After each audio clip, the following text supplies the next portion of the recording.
Hello, hello. How we doing?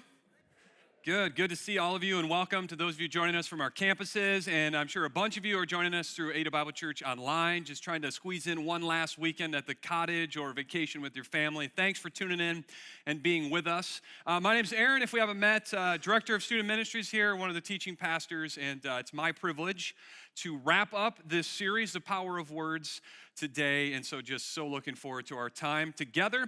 And I want to start just briefly, if I may, with telling you the story of my life. So how much time do we have? Actually, I just want to give you some snapshots, some pivotal moments that really describe the power of words in my life. So here we go. I was born. I know, shocking. Here we go.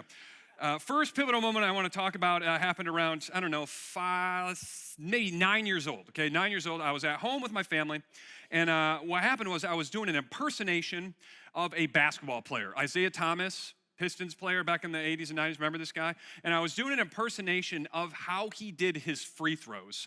And as I was doing this, my dad just dies laughing. And he said to me, "You are hilarious."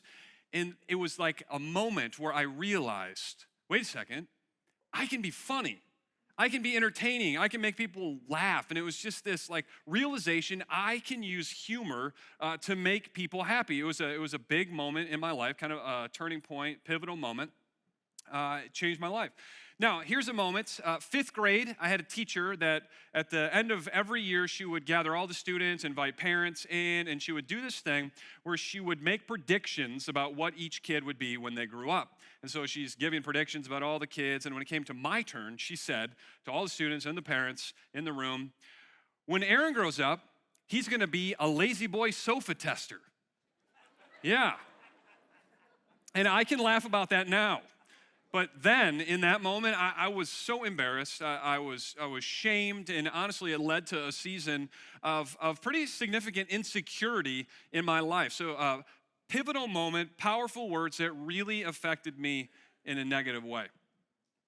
So then, there was a moment, high school, early high school. I had a youth pastor by the name of Steve.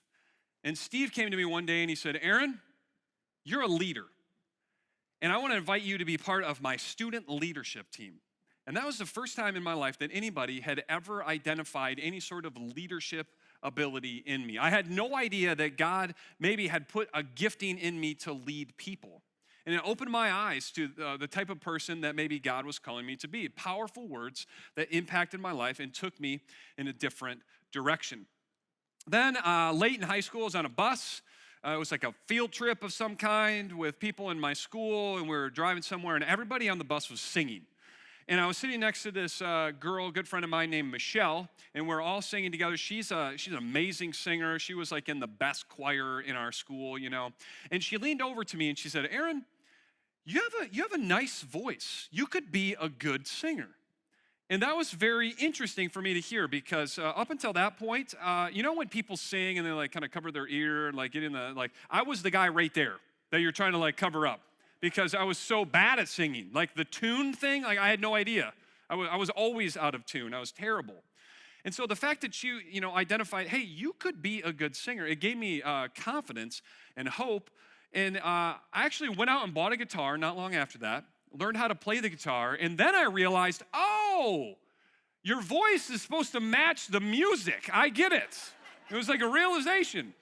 But it led to this season in my life where I learned more and more about the guitar. I started singing. And even for years as a youth pastor, I got to lead worship with students for like 10 years, like every week. And I loved it. It was such a valuable time in my life. And I had no idea that there was any sort of musical gifting in me, but Michelle helped me to see that there might be something there. Pivotal words, powerful words that changed my life. Then, of course, there was relationship advice I got from a guy named Eric, who was a medieval reenactor. I'm going to skip that for now. And tell you one last story. About 8 years ago, it happened right here, in fact, on this stage, about this spot right here. It was my very first opportunity to be a host, to be an MC at Ada Bible Church. And I don't know if you know this, but this stage, and looking out at all of you and thinking about everybody that's online and all of that, that's intimidating. that's pretty scary to stand up here and to talk. And so I got this opportunity, got invited to be a host, and I was nervous. And so I practiced and I practiced. I memorized the lines and went over and over everything I was supposed to say, the welcome, the prayer I was going to do in the transition from worship, the announcements I needed to give, all of that, practice and practiced. And then the day came, it was Saturday night, I climbed up on the stage, and I did that thing, welcome to everybody at Ada Bible Church. My name is Aaron. And then, you know what happened to me? Everything that was in my head just gone. I mean, I blanked. Nothing was coming to my mind, like literally nothing. And I froze. And what I said was, that's all I remember. So I'm going to sit down. And I walked up the stage and I sat down in the front row. This is a true story. And Bob King, who was preaching that day, who was coaching me and, being an MC and all this, literally leans over, takes the microphone from my hand and says, I'll take it from here. And he finished the service. And after he's preaching, and I'm just so embarrassed. I'm mortified. I just feel like an absolute failure. And I'm thinking to myself, that was your one and only time to ever be on a stage at Ada Bible Church. You blew it. But after the service, after he preached, Bob came up to me and said, that wasn't great, but you can do this. You're a good communicator. Go home, practice it. We'll give it another shot tomorrow. And so I did. I went home and I worked on it. The next day I got up here, and I wouldn't say it was awesome, but I did way better than the first time. And so what I'm telling you is that there are certain moments in my life where it's like, if that person hadn't said that thing at that moment, I'm not sure that I would be the person that I am today. And definitely with Bob and his words, I definitely wouldn't be standing on this stage today. We're talking about right words spoken at the right time. So the series that we're wrapping up today, The Power of Words, we've been spending our time in the book of Proverbs, and I just want to show you where this book is at if you're new to the Bible. So there's two parts of the Bible, Old Testament, New Testament, and Proverbs is in the older part, the Jewish scriptures, like halfway through. And if you read the book of Proverbs, it's interesting because it's not like most of the books and letters that we have in the Bible. There's really no characters, there's no storyline. It reads entirely different because it's just a collection of wise words that were put together by King Solomon of Israel to teach people how to live wisely. And of all these proverbs that he collected, something like 150 of them are about words, about the things that we say. So here's an example of one. Everyone enjoys a fitting reply. It is wonderful to say the right thing at the right time. Everybody enjoys a fitting reply, like a joke that's dropped in the perfect moment. Everybody enjoys that. A witty comeback with your friends. I mean, that's just fun. But then there's a type of right word at the right time that can literally change your life. It can send your life in a totally different direction. Sometimes it's a good, positive word, and sometimes they're hurtful words. But I bet you could stand up here and you could talk about moments in your life, just like me, where if that person hadn't said those words at that time, I don't think I would be the same person that I am. Right words at the right time have incredible impact. I mean, words are so powerful, aren't they? So much impact. And we've talked about my life, and you're probably thinking about your life, but what about the people around you? What about your friends? People that you work with, that you go to school with? What about your family? How are your words impacting their stories? I mean, those of you who are parents, someday, how are your kids going to talk about your words spoken to them and how your words have impacted their story? Words are so incredibly powerful. And what would it look like to be the kind of people who say the right words at the right time in a way that encourages and inspires people toward everything that God has created them to be? And what would it look like to be the kind of people who are ready to receive right words at the right time Words that perhaps God desires to use in our lives to shape us and grow us and transform us into the people that he wants us to be. Talking about right words at the right time. And so here's where we're headed today. We're going to be taking a look at right words, 3 examples of right words from the book of Proverbs. And the first of these is right here, gentle words. So let's take a look. Proverbs chapter 15. A gentle answer deflects anger, but harsh words make tempers flare. Harsh words make tempers flare. Question, anybody on the receiving end of harsh words this week? I mean, I just imagine with school starting back up, there were some harsh words thrown around. Moms? Anybody get told that you're the worst mom in the world this week with earlier bedtimes and homework? No? Nobody? Yeah, anybody on the receiving end of harsh words? Question, how did you respond to them? At your office, in your home, on the practice field, how'd you respond to those harsh words? Harsh words make tempers flare. I don't know about you, but my auto response to harsh words looks something a little bit like this. Maybe we're similar, you know? But here's what happens with this. Somebody speaks a harsh word, and it hurts. Maybe it touches a wound. And what we often do is we react to that harsh word. I mean, when I feel threatened, when I feel attacked, I'm likely to return fire. And so somebody says a harsh word, and then I react, and then what happens? They react, and then I react. And then we end up, emotions are doing all the talking. Reaction, reaction, reaction. And I'm telling you, this can lead to real trouble in our relationships and in our lives. I mean, career opportunities are lost in these conversations. Friendships go up in flames in these conversations. Families can be torn apart in these conversations. Harsh words and reaction, and sometimes you say words that you can't get back. And those of us who are married, those of you who are in some kind of relationship, sometimes we experience this in a different way. There's a pastor, author in our area. His name is Emerson Eggerichs. He wrote this book, Love and Respect. Perhaps you've heard of it. It's a pretty well-known book. Maybe you've even read it. Emerson actually attends our Knapp Street campus, so he's part of our church community. And in this book, he talks about something that he calls the crazy cycle. And so here's kind of the premise of his book is that what women need the most and desire the most in a relationship is love. And what men need the most is respect.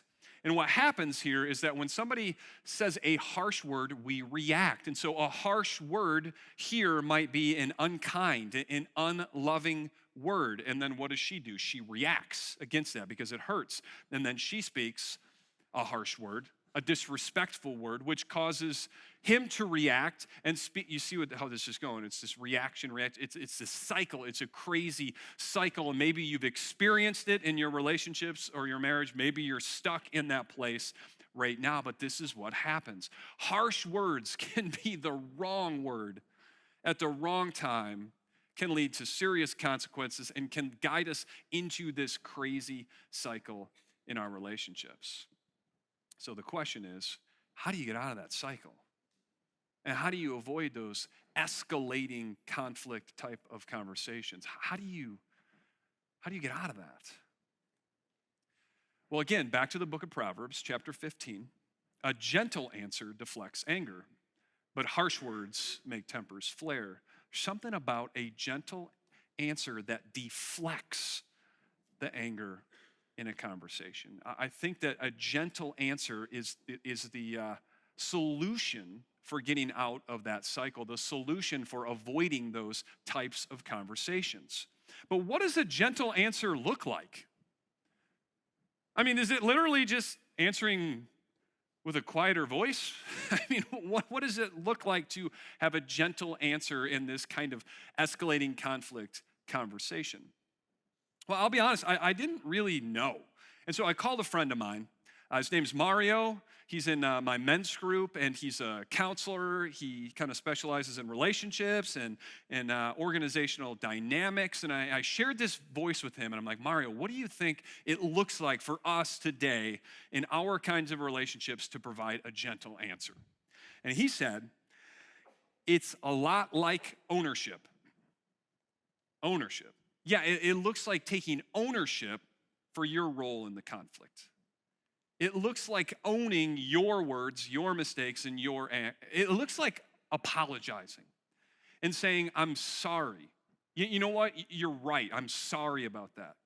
And ownership looks like asking for forgiveness.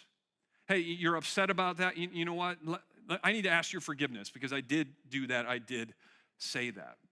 He said that a gentle answer is like taking ownership for your role in the conflict. And that is the way out of that cycle. And that's the way to de-escalate a conflict.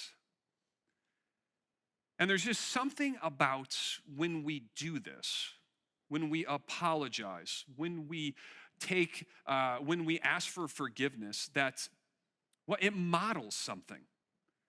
It models vulnerability, it models transparency, it models emotional maturity. It's like stepping back out of the emotions and talking about the issue instead of letting all the emotions do the talking. And when we model vulnerability like this, I think that it invites the other person to do the same thing.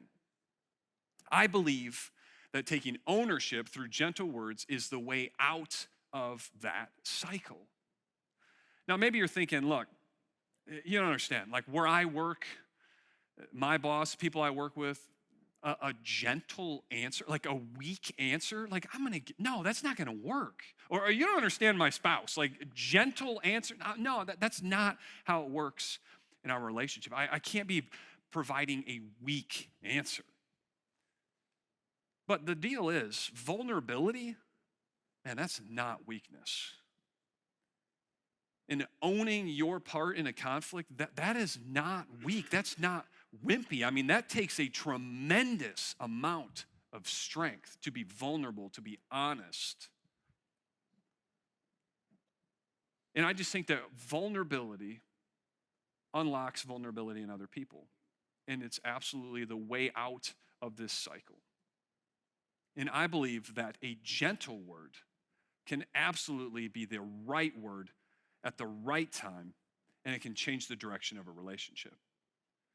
And I just think that some of us, we need this in our relationships and our marriage, and I just hope that some of us would be able to talk about it like this. You know, hey, this is when I decided that I was going to start responding differently to harsh words. I was going to start responding with gentle words. And you know what? This is when our relationship took a turn toward a healthier place. This is when we got out of that cycle. I think some of us need to think seriously about choosing gentle words because they can absolutely be the right words at the right time. So that's the first example of right words from the book of Proverbs. There's another kind of right word that takes a little bit more life experience. In that word, what we're talking about here is wise words. Check this out from the book of Proverbs. Timely advice is lovely, like golden apples in a silver basket. And he's talking about like a sculpture, beautiful golden apples in a silver basket. That's what timely advice is like. It's lovely. I wonder, what's the best advice you've ever been given? Anything come to mind? My grandpa, when I was a kid, he used to tell me, never take a wooden nickel.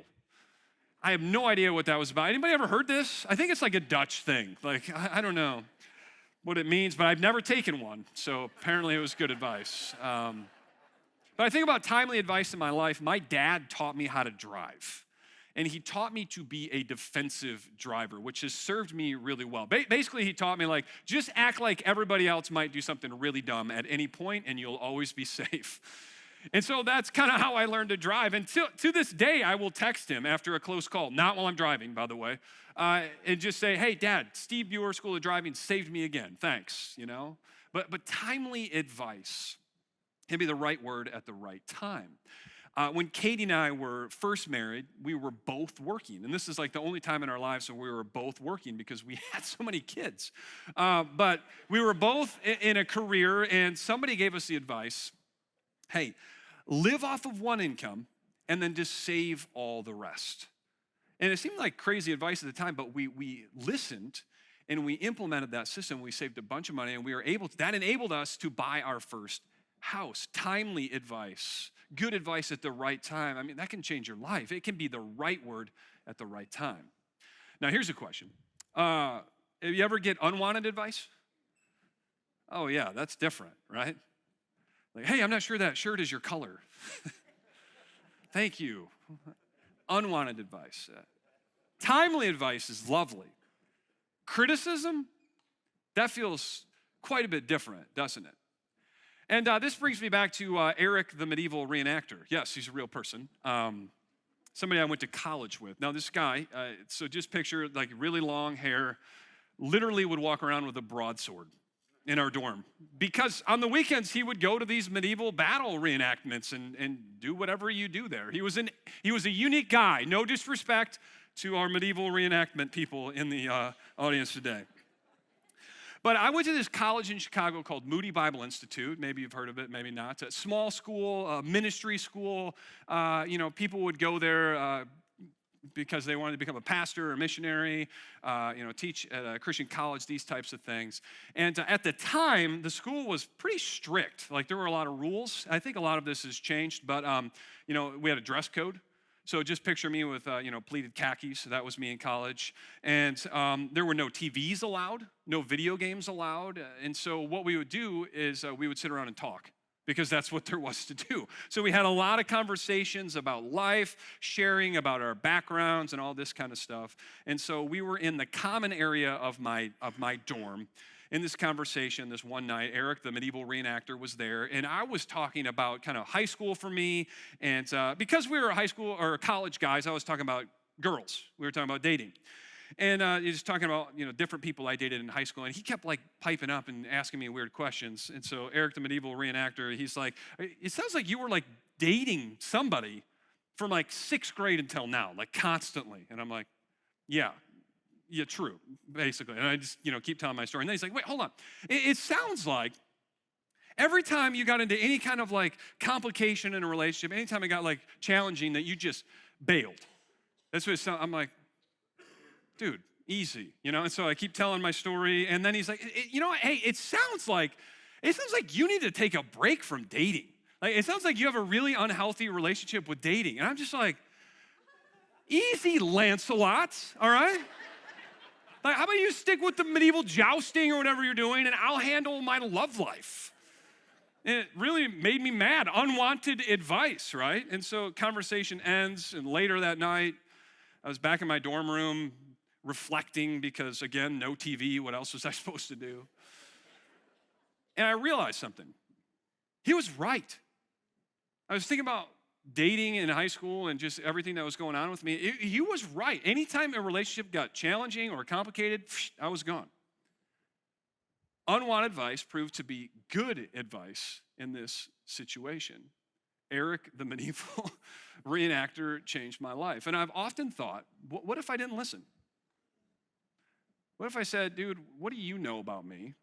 Forget you. And what if I didn't take that advice? Because I did. I took a break from dating. I stopped dating and sort of worked on kind of my issues, whatever was going on there. And it was like, I don't know, a year and a half later that I started dating Katie, who I would eventually marry.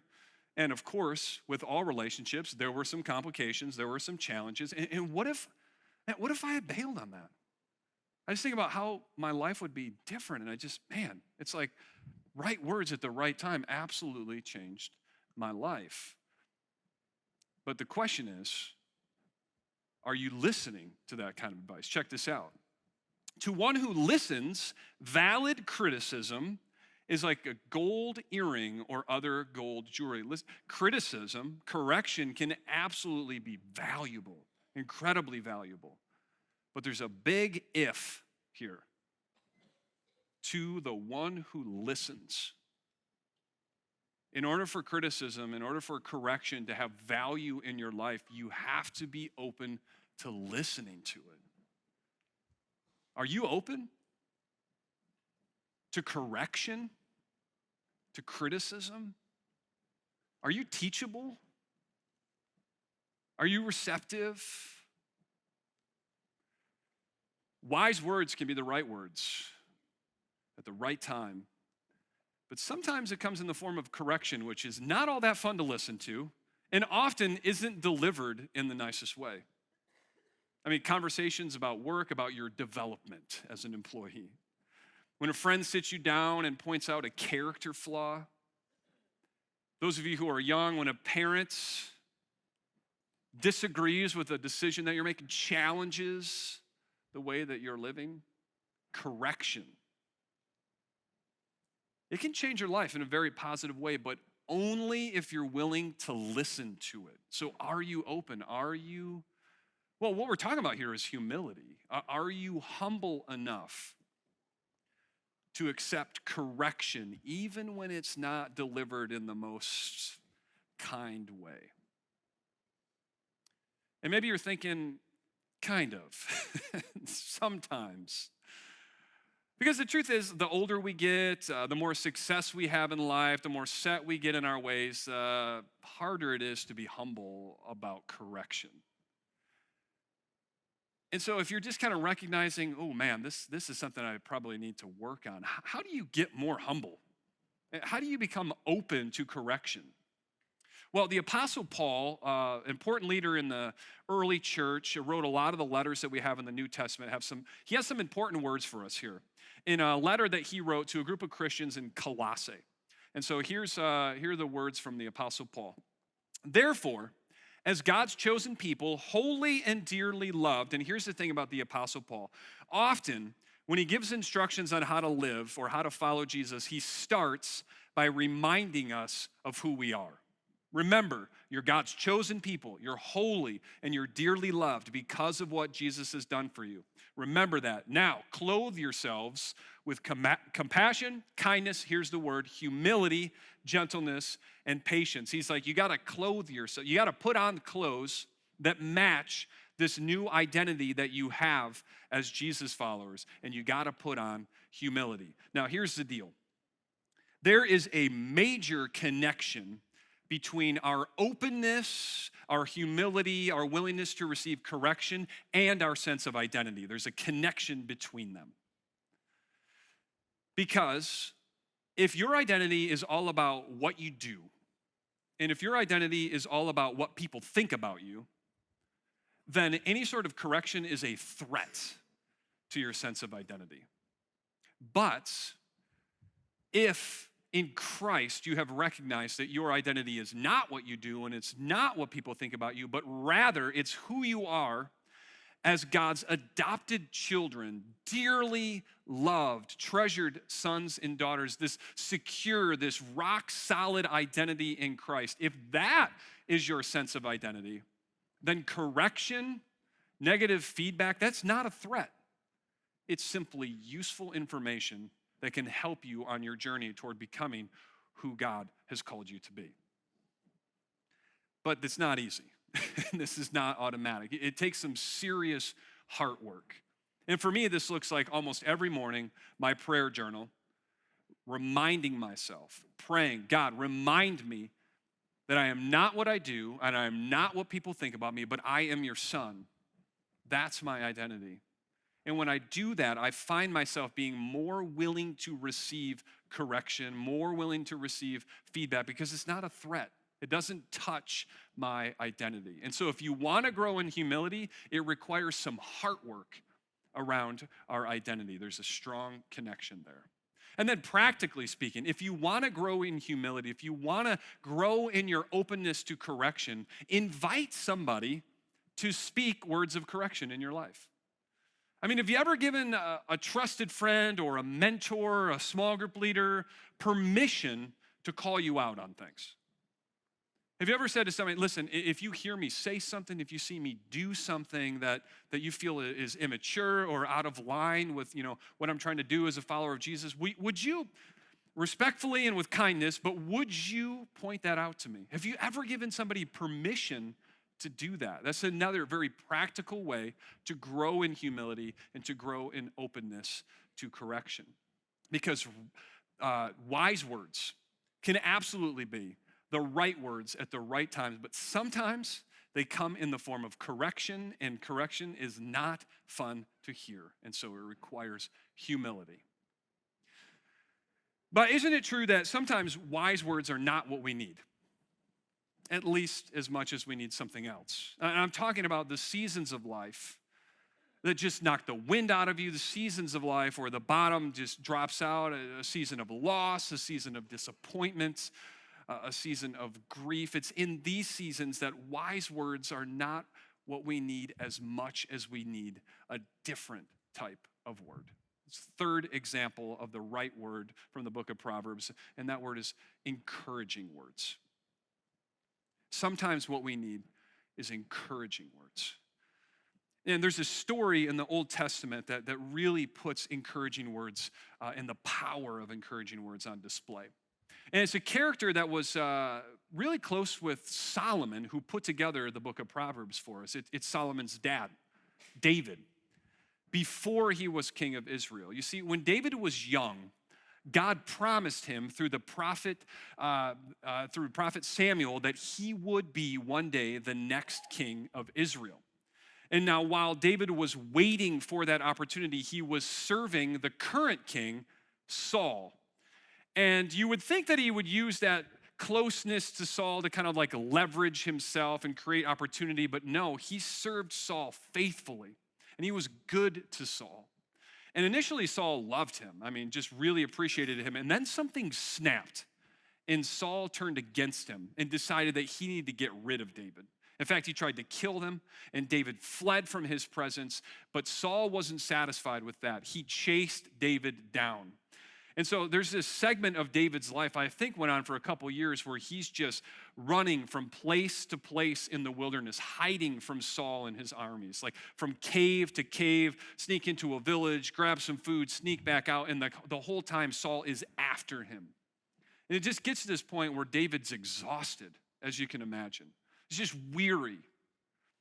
He's just tired of being on the run. He's running out of energy. He's getting really discouraged.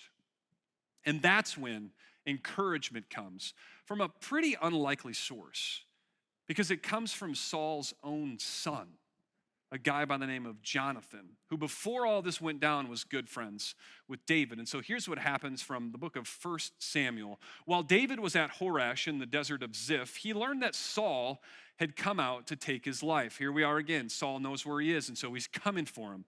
And now here comes Jonathan. And Saul's son Jonathan went to David at Horesh, and he helped him find strength in God.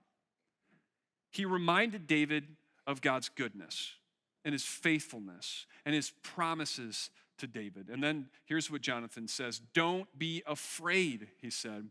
"My father Saul will not lay a hand on you, and you will be king over Israel, and I will be second to you. Even my father Saul knows this." Jonathan shows up when David is just depleted and discouraged and just ready to give up. And he gives him strength, and he reminds him of what's true. And I just think if David were telling his story, he might be like, it was right here that Jonathan showed up with the right words at the right time, and I'm just not sure I would be the person I am without him doing that. The power of encouraging words, to give somebody courage, to give them back on their feet and moving again. From the book of Proverbs, here's some words that kind of illustrate this idea. Gracious words are a honeycomb, sweet to the soul, healing to the bones. It's like kind words, encouraging words. They can be so good, nourishing, healing, giving you strength to keep going. I mean, honey in the ancient world was so valuable. It was sweet when you didn't have any other kinds of desserts. I mean, and it was medicinal. It could be healing. And these are the kinds of words that Jonathan gave to David. Encouraging words. Let me ask you a question. Who in your life needs encouraging words?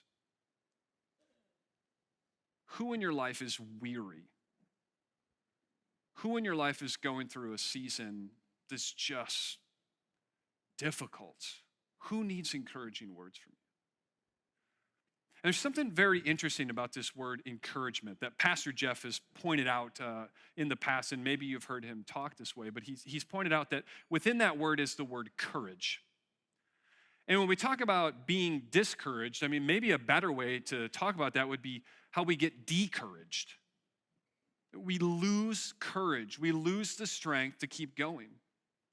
But when somebody in our lives speaks words of encouragement, I mean, really what's going on here is you get recouraged.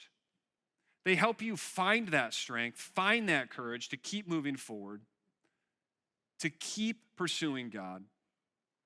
And so we're talking here about encouraging words, but also recouraging words. Who in your life needs to be recouraged? Who needs your words for strength to keep going? I just believe that encouraging words can absolutely be the right word at the right time to help a person get back on track. But something interesting about this is that I'm never really aware when it's the right time. And here's what I mean. A while back, I got to have lunch with somebody who was very influential in my life. It was this guy that in my teenage years, his words influenced me more than anybody else toward making a decision to follow Jesus. And so I got to have lunch with him, and I'm like, look, here's what you said, and this is where we were, and this is the impact of my life. And he's listening to me tell this story, and he just, no recollection, doesn't remember any of the conversation. I'm like, really? Another conversation. I was, a guy that I went to youth group with in high school. Later, down the road, he said to me, do you remember when you said, this, this, and this? Those words, that's why I became a missionary. I was like, funny thing, I have no idea what I said. No recollection. A friend of mine told me this week about a conversation that he had with this girl that he went to college with, where he shared with her some encouraging words that he thought she needed to hear in that moment. And years later, she came back to him and said, this is what you didn't know, is that I was planning to take my life. And your words helped move me back into a healthy place. He had no idea that it was such a critical moment. This is what I mean.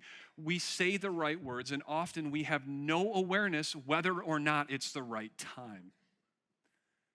And sometimes an encouraging word simply brings a smile to somebody's face. Sometimes an encouraging word brightens somebody's week. Sometimes an encouraging word inspires a person toward their God-given potential. And other times, an encouraging word lifts a person out of a pit of despair and re-courages them to keep moving. And we never know when it's the right time. We just know what the right words are.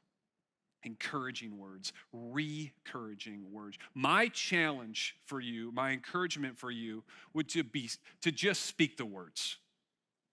Send the note, send the text, call the person, take them out for coffee, and just speak the encouraging words, because encouraging words always have the potential to be right words at the right time that can change a person's life. So let's be wildly generous with our encouraging words, the same way that God has been wildly generous with us. So as we wrap up, I just want to take a second and encourage some of you. Specifically, those of you who have been serving faithfully in our church this summer, pouring yourself out in our children's ministry, serving in hospitality, security, worship, all over the place, people have been serving this summer. And a bunch more of you have signed up to serve in our church this fall. And so you're gearing up to pour yourself out, to serve others. And I want to take a second and encourage you, perhaps re-courage you and remind you that what you're doing and what you will do matters, because you're connecting people to Jesus. And so I want to show you a video that my team, the Lifeline team, made for our Lifeline leaders. And I know a lot of you aren't Lifeline leaders, but I think the words in this video will encourage you. Let's watch this.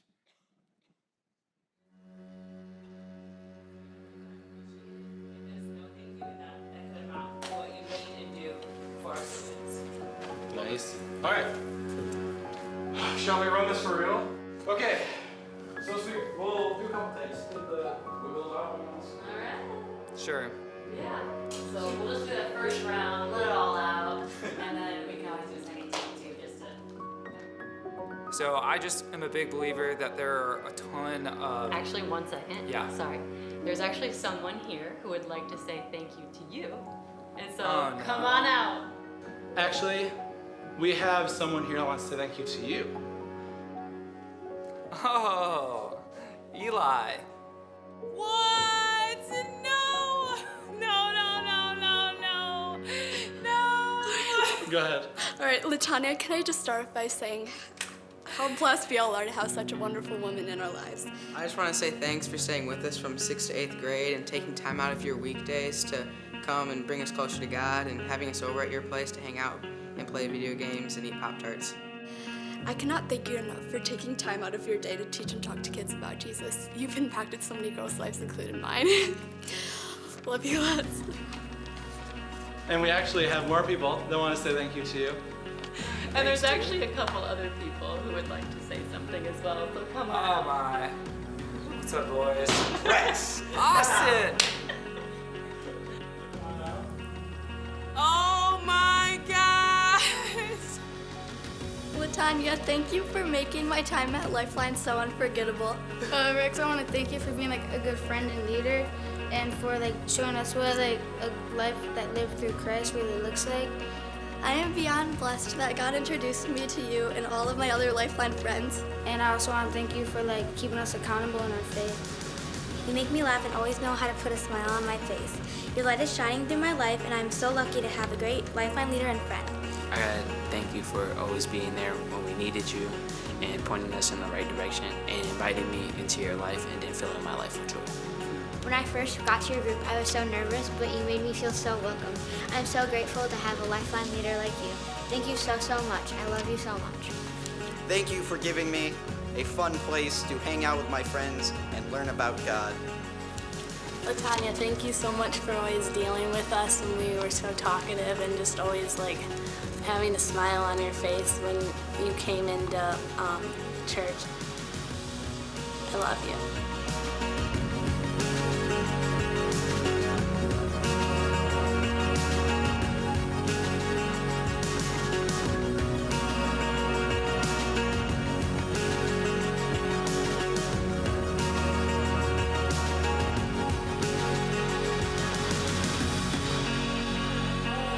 Oh my gosh! You guys are sneaky! Thanks, buddies. Oh, come here. Give me a hug.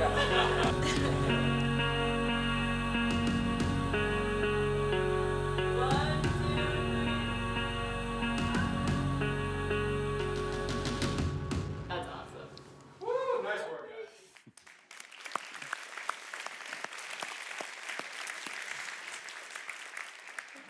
What I love about that video is it so vividly puts on display the power of words. I mean, you got a couple of leaders who are using their words to build up, to encourage, to pass on the faith to a group of teenagers, and it's just having a tremendous impact on their lives. And then you have these students and their words of gratitude, and just blessing these leaders. The power of words. And listen, you might not be a Lifeline leader, but maybe you serve in our Discovery Village area. Maybe you're a small group leader, a mentor in some way. I need you to understand how powerful your words are, how much good can come out of encouraging words, inspiring words that you speak. And maybe you're not a Lifeline leader, but maybe you're a parent, maybe you're a teacher, maybe you lead people in some way, you help others in some way. Your words matter. They're so powerful. And every time we speak to people, we have the opportunity to breathe life into their lives. And I just believe that because of what Jesus has done for us and how he's changed us, we have a huge opportunity to be his people in our neighborhoods and in our schools, in our families, to speak life into other people. And so let's be the people of God this week. Let's encourage and re-courage people who need our words. I'd love to pray for you as we wrap up. God, I'm just grateful for our time together. grateful for your truth that challenges, encourages, that inspires us. God, we want to be your people, and we want to encourage others, bless them. And we want to inspire people toward you and toward the potential that you have placed in them. And guys, I think about the power of words. I just recognize that there are also people here today watching online that need to be encouraged, that are in a challenging, difficult space. God, would you surround them with people who love them, who would speak restoring and healing words to them. God, we're so grateful for who you are and how you've changed our lives through your Son. And we just honor you, and we pray all this in his name. Amen. Hey, thanks so much for being here this weekend. And I just want to remind you, next weekend, we're kicking off this series, Strength for the Journey. Would love for you to be with us as we start that up. We'll see you next time.